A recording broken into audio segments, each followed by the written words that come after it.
not picked up on. The reasons aren't picked up on or not well understood.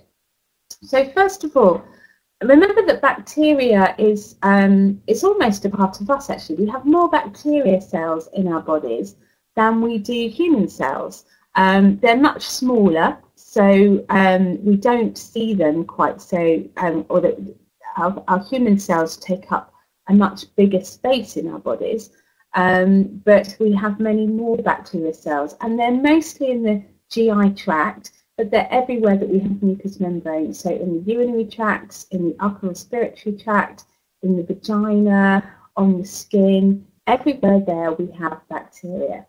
And we will have a bacterial balance that's beneficial for each of us, and it may differ slightly for each of us.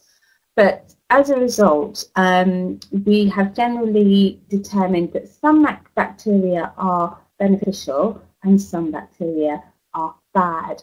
And the ones that we call bad bacteria are the ones that we see proliferating where there is infection or illness or inflammation or pain or any conditions that we're not happy about.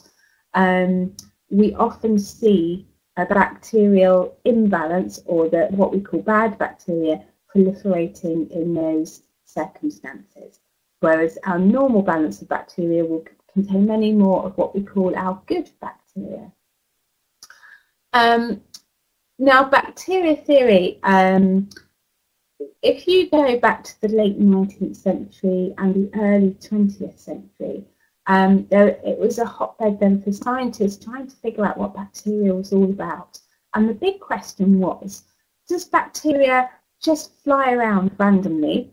And if we don't duck in time, we catch it, and that's if we're really unlucky. But if we're